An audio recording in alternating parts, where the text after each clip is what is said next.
전략 포인트 살펴보는 시간입니다. 현물시장의 전략부터 알아보겠습니다. 현대증권 유용석 시장분석 팀장과 함께하겠습니다. 팀장님 안녕하세요. 네, 안녕하십니까? 네, 월요일도 시작됐습니다. 한 주간 증시 전망을 좀 어떻게 하고 계신가요?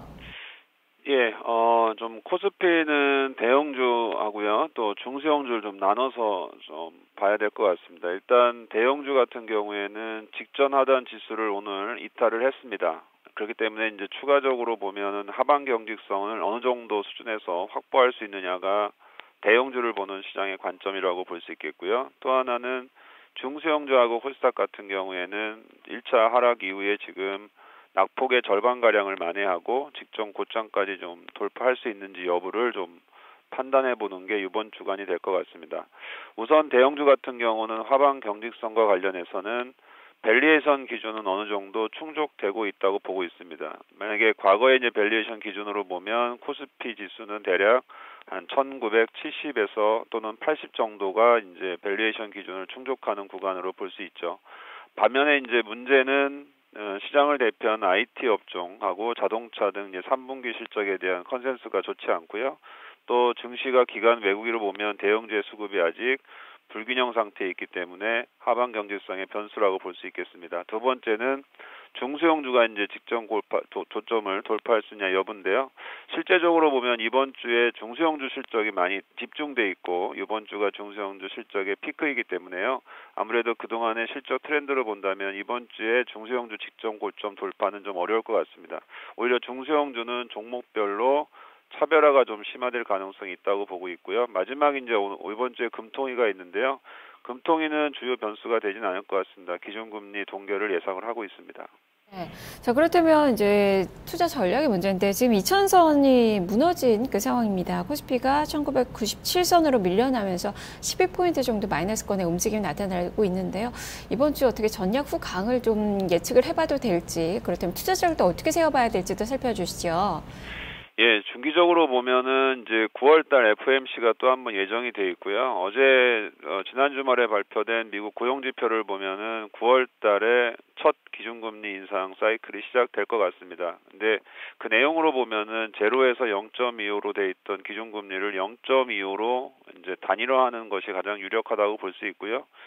이런 부분들은 주식시장에서 충분히 예고돼 있는 현상이라고 볼 수 있습니다. 또 하나가 이제 국제유가 하락인데요.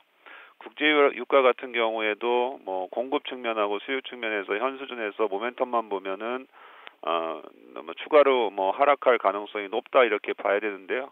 그래도 과거에 있었던 그 가장 낮은 수준이었던 최근에 40달러 초반 수준이 에서 추가로 급락하거나 하는 과정들은 좀 제한적일 수 있다는 측면을 감안해 본다면 코스피는 앞서 말씀드린 대로 이번 주 중에 한 1970, 80에서 하방 경직성을 확보하게 되면은 오히려 이번 주 후반이나 다음 주부터는 기술적 반등을 전망할 수 있을 것 같습니다. 우선 달러 기준으로 보면은 코스피 대형주 하락폭이 오늘로써 한 18% 정도 됩니다. 이제 이거는 2013년도에 이제 버냉키의 테이퍼 템트런이 있었을 때 수준의 20%에 거의 근접하는 수준으로서 일단 9월 FOMC 영향을 어느 정도 반영한 지수이고요.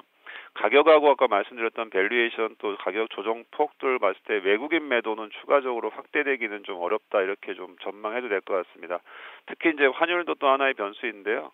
환율 같은 경우 원달러 환율이 한 1170원 또는 1180원에서 단기 저항이 있게 되면은 아무래도 달러 강세 속도가 제한될 수만 있으면 외국인 매도도 좀 잦아들 수 있고요. 시장에 보는 전체적인 리스크도 조금 줄지 않을까. 그래서 이번 주에는 제일 중요한 거는 한 1970, 80에서의 하방 경직성 그리고 주간의 기술적 반등 그리고 중소형주 같은 경우에는 차별화 전략 이렇게 요약을 할 수 있을 것 같습니다. 네, 그렇다면 오늘의 투자 전략 어떻게 주실지 간단하게 설명을 해주시죠. 예, 유가가 일단 저점 확인이 조금 지연되는 게 부담이겠죠. 그렇게 되면은 아무래도 이제 항공주 같은 업종들에 대한 매수세가 유발될 가능성이 있고요. 원유나 관련 업종인 정유업종이나 화학업종은 좀 더 매도 압력이 당분간 있을 것 같습니다. 이런 전반적인 유가 하락이 갖는 의미 중에 하나는 이제 산업재 소재 같은 업종의 국내 수출주들한테는 이제 부정적인 영향을 이번 주 중반까지는 충분히 예상해 봐야 될 것 같고요. 반면에 이제 이번 주에 이제 화장품 업종 주식들이 실적을 좀 많이 발표합니다. 이렇게 되면은 아무래도 화장품 업종들은 메르스 영향이 있긴 하지만 전반적으로 하반기 전망은 나쁘지 않을 것 같아서요. 화장품 업종 중에 ODM 업체라든가 제약업종 일부 그리고 핀테크 관련주, 그다음에 식자재 이런 관련주나 영화, 엔터테인먼트 관련주들은 좀 상승이 나타나지 않을까 이렇게 예상을 하고 있습니다. 네, 알겠습니다. 말씀 잘 들었습니다. 네, 감사합니다. 네, 지금까지 유용석 시장분석 팀장과 함께 현물시장의 전략을 알아봤습니다. 자, 이어서